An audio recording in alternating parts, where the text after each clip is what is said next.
मित्रांनो एवढी सुबक मूर्ती तुम्ही बघताय. चला तर जाणून घ्या ही कुठल्या मंडळाची मूर्ती आहे आणि ह्या मंडळाच्या या सुबक मूर्ती पाठीमागचं वैशिष्ट्य. चला तर मित्रांनो या मंडळाच्या काही सभासदांना भेटूया आणि त्यांच्याकडनं ह्या मंडळाबद्दलची थोडीशी माहिती काढूया.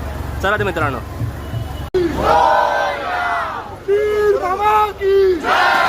गणपती बाप्पा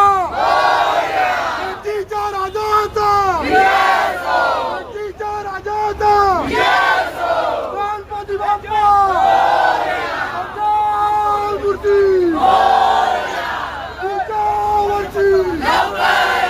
गणपती गेले काही पडे ना गणपती बाप्पा. खूप सारी पब्लिक जमलेली आहे. या मंडळाबद्दल काय खासियत आहे आणि मंडळाचं काय नाव लौकिक आहे तर जाणून घ्या. नमस्कार भाऊ, मी राजीव आहे. आपल्या मंडळावर थोडीशी माहिती सांगाल का? आमचं मंडळ 49 वर्ष आहे. ओके. हा गणपती भवानी शंकर रोडवरती बसतो. आम्ही सर्व लहान, आमची तिसरी पिढी आता ही गणपतीची घडवते. आमच्या गणपतीची खासियत अशी की आम्ही उत्सव किंवा मूर्ती मोठी न करता उत्सव कसा मोठा करता येईल असा विचार करतो.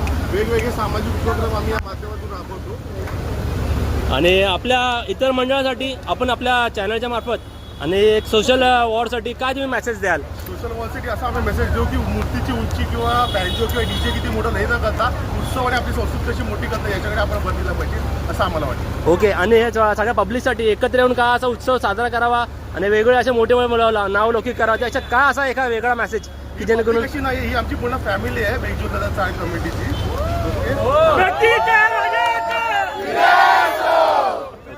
तुमचा एवढा मोठा परिवार बघून खूप छान वाटतंय. आणि असं मुंबईमध्ये क्वचित बघायला भेटतं जेणेकरून आले जो तो आपला फक्त फॅशन आणि हंगामा ढांगडधिंगा करायचा. पण तुमचं खूप वेगळं नाव आहे, सगळ्यांचा पहिरा वेगळा, लहानापासून मोठ्यापर्यंत सगळे एकजुटात. चल आपल्या बाप्पासाठी एक जोरदार नाव होऊन दे. गणपती बाप्पा मंगलमूर्ती. पुढच्या वर्षी. अरे ही शाल कोणाची? अरे ही शाल कोणाची? चला तर मित्रांनो या मंडळावर आपण पुढे इतरही मंडळ बघूया. धन्यवाद एवढा छान इंटरव्ह्यू दिल्याबद्दल.